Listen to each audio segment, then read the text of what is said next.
Mantuve a mi esposo mientras construía su negocio, pero cuando me llamó tacaña por negarme a firmar un cheque de $50,000 para la boda de su hermana, entendí exactamente lo que yo significaba para él.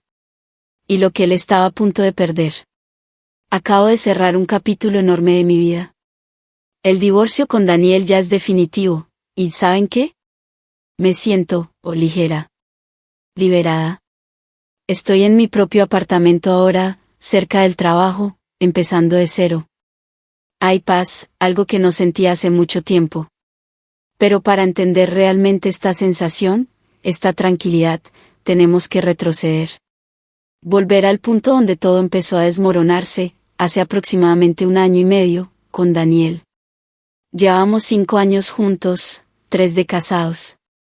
Habíamos tenido nuestros altibajos, como cualquier pareja, pero este último año y medio fue diferente.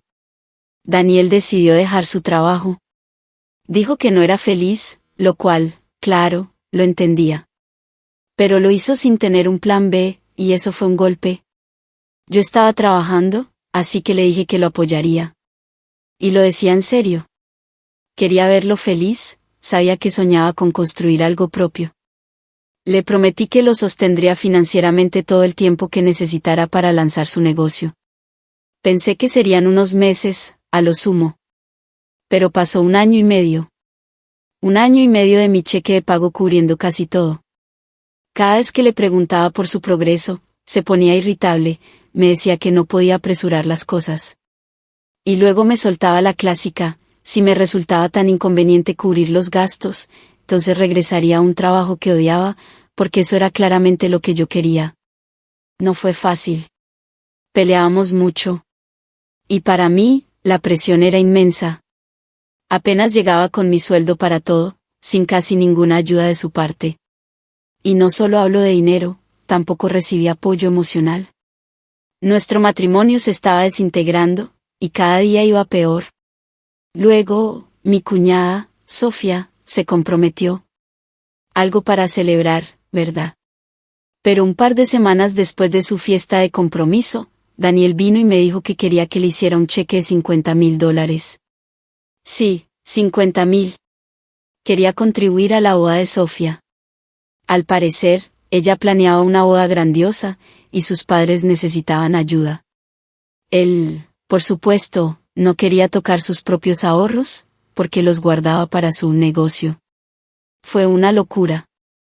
Obviamente, no iba a gastar esa cantidad de dinero en la boda de Sofía. Fui muy directa. Él me prometió que me lo devolvería cuando su negocio despegara. Le recordé que ni siquiera había empezado, y que no teníamos ni idea de cuándo pasaría eso. No iba a correr ese riesgo. Además, $50,000 es una barbaridad, me dejaría un agujero enorme en el bolsillo. Cuando me negué, dejándole claro que no cambiaría de opinión, empezó a acusarme de no tener fe en él. Dijo que era egoísta y llegó a llamarme tacaña.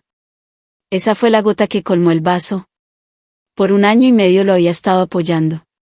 Y ahora, solo porque no quería financiar el plan extravagante de su hermana, yo era tacaña y egoísta. No pude más. En lugar de seguir discutiendo, simplemente empaqué mis cosas. Él intentó detenerme, pero no hubo forma. Salí de esa casa y desde entonces me quedé con mis padres. Daniel y su familia empezaron a acosarme, intentando que volviera. Daniel se disculpó muchísimas veces, a través de mensajes y correos electrónicos, porque yo no le respondía las llamadas. Su madre, Brenda, su padre, Robert, y hasta Sofía, todos se pusieron en contacto, diciendo que sabían que Daniel había metido la pata y que yo debía estar muy molesta. Pero que, al fin y al cabo, yo era su esposa y nos amábamos, así que debíamos intentar arreglar las cosas en lugar de dejar que terminara así de fácil. Decían que él estaba miserable, que se sentía fatal por su comportamiento, y que prometía cambiar, tomar nuestras finanzas más en serio, y no decepcionarme si le daba una segunda oportunidad. El problema es que yo no sabía si darle esa segunda oportunidad. Hablé con mis padres y ellos tampoco estaban seguros.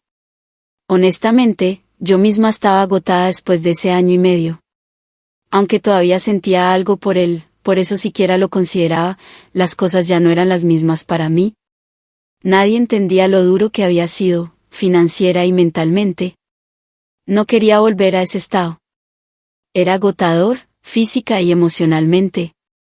Pero tampoco quería que me tildaran de egoísta, y temía que eso pasara si me iba. Estaba realmente confundida. Al final, decidí hablar con él. No sabía qué saldría de ello, pero sentía que lo menos que podía hacer era darle la oportunidad de explicarse. Después de eso, decidiría si seguir adelante con el divorcio o no. 5 años es mucho tiempo, y fuimos amigos mucho antes, desde la preparatoria. Había pasado gran parte de mi vida con ese hombre, y habíamos soñado con un futuro. Así que, aunque los últimos meses fueron difíciles, si él estaba realmente dispuesto a cambiar, quería ver qué hacía. Mucha gente en los comentarios de mis publicaciones online sugirió terapia de pareja, y pensé que quizás era el camino. Una semana después de haberme ido, nos reunimos a cenar. No diría que resolvimos todos nuestros problemas en una sola noche, pero al menos las cosas mejoraron significativamente. Él parecía sinceramente arrepentido. Me dijo que durante el último año y medio se había sentido completamente inadecuado, sin confianza en sus propias habilidades. Llevaba tiempo intentando idear negocios, pero nada le salía. Simplemente se rindió en ese aspecto, y cada vez que yo le preguntaba, arremetía contra mí porque solo le recordaba su fracaso en lo que siempre había querido hacer. Incluso cuando surgían algunas ideas, las descartaba, temiendo que no funcionarían. Así que, al final, no tenía nada que mostrar de su año y medio en casa. Sí, había ayudado con las tareas del hogar, pero eso no era lo que había soñado para su vida. Se sentía un fracaso total, por eso actuaba así. Lo entendí, hasta cierto punto. Pero también fue muy egoísta y no pensó en lo que me estaba haciendo pasar. Se disculpó por eso también. Sabía que me había puesto bajo una presión indebida, que debería haber ayudado más, y si las cosas no funcionaban, debería haber regresado a un trabajo en lugar de obligarme a cargar con todo.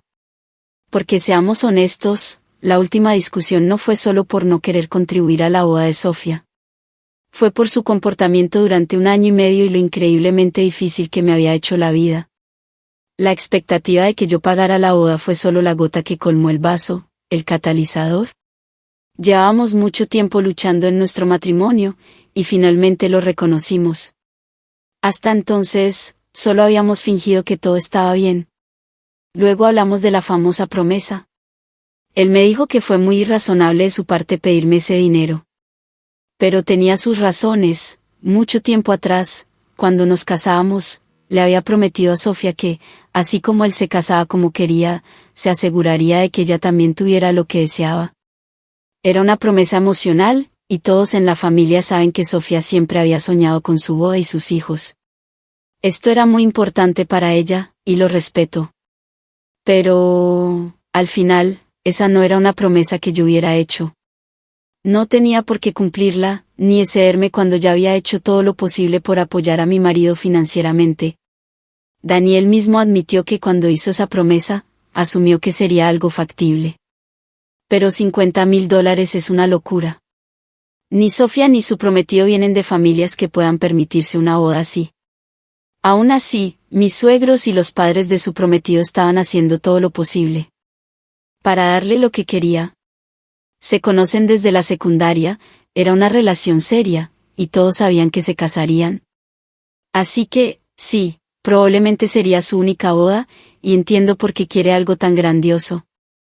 Pero creo que es más importante ser práctico y hacer concesiones por la familia.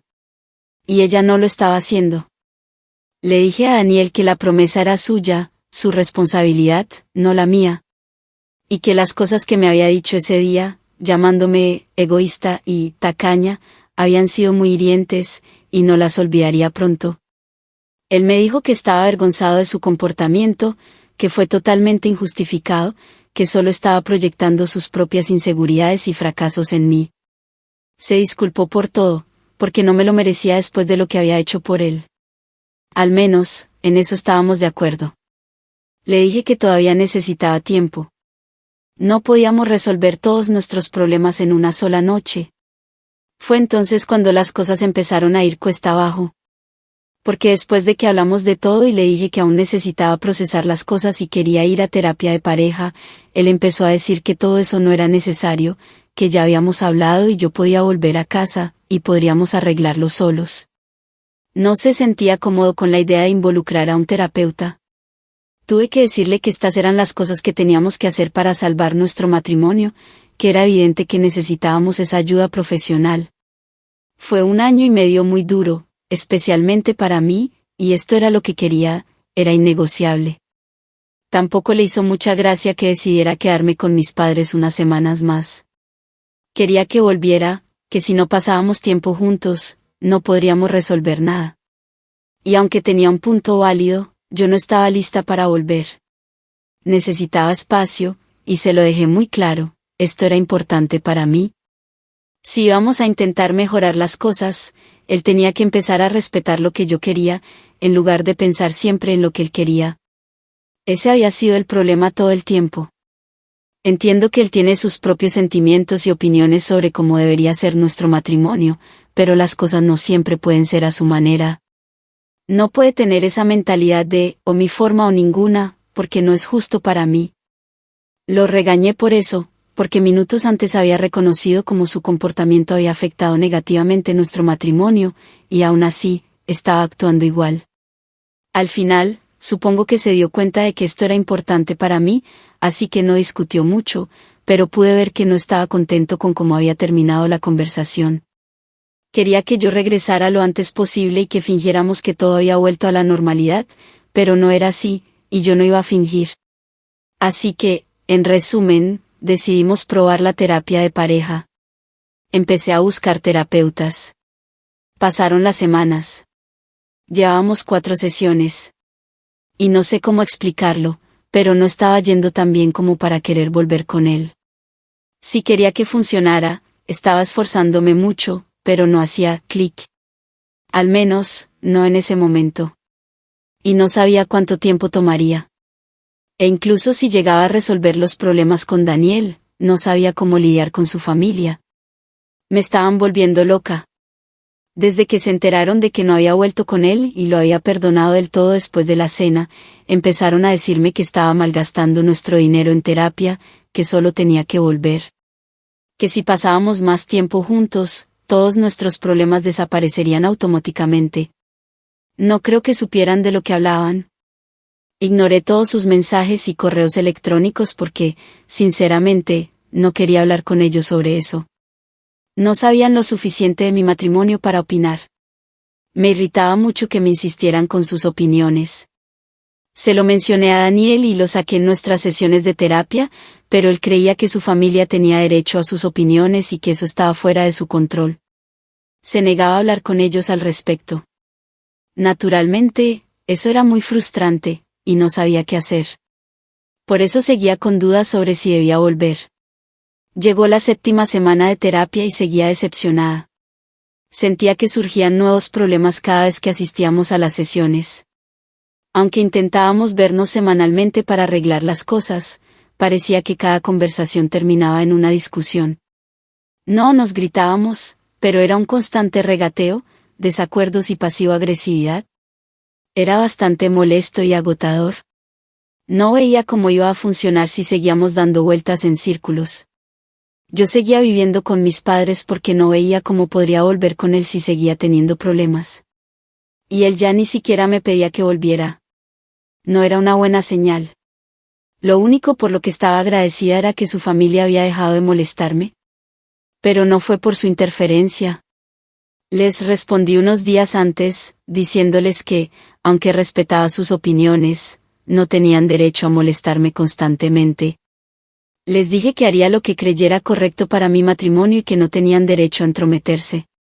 Claro, no fui muy educada en el mensaje, porque durante semanas los había ignorado y ellos se habían vuelto cada vez más insistentes. Ya era muy molesto, eran exigentes y entrometidos, y no me gustaba. Debido al tono de mi mensaje, muy diferente a como solía hablar con mis suegros, Daniel terminó peleando conmigo por eso. Llevábamos días sin hablarnos. Teníamos una sesión de terapia de pareja en un par de días, y no sabía cómo iba a ir. Para ser honesta, las cosas empezaban a parecer que no iban a funcionar. Podríamos estar dirigiéndonos a un divorcio. Ya no lo sabía. Y si eso pasaba, no creo que me sintiera tan mal.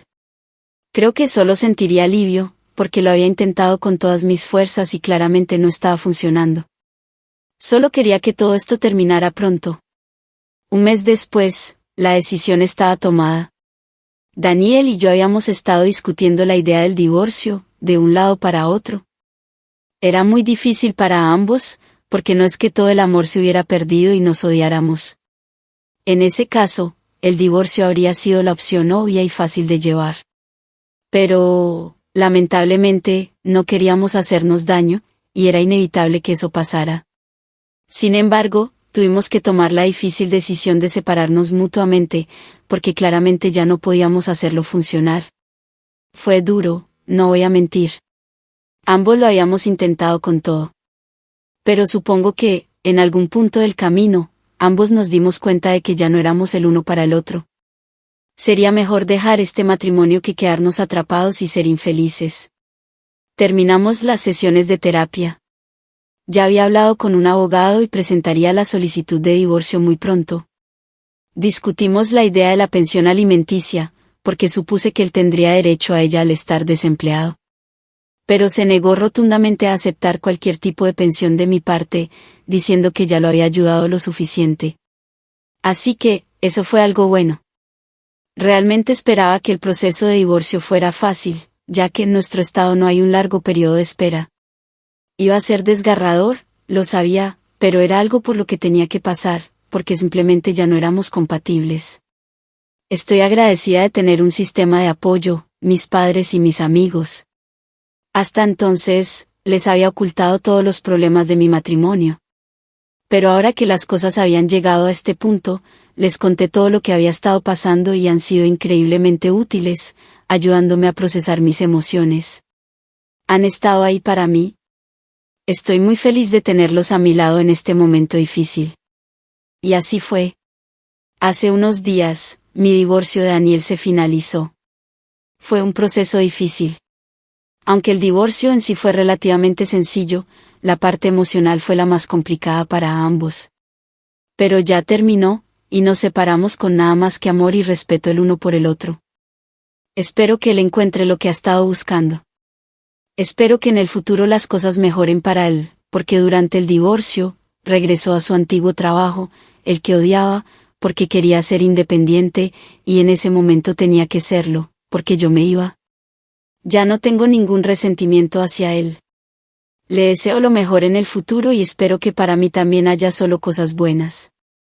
Creo que ambos hemos enfrentado suficientes problemas, y ahora solo esperamos un futuro mejor. Ya me mudé de casa de mis padres y me instalé en mi propio apartamento cerca de mi lugar de trabajo en Providence. Definitivamente extrañaré a mis padres, extrañaré tenerlos cerca, pero también necesito ser independiente emocionalmente.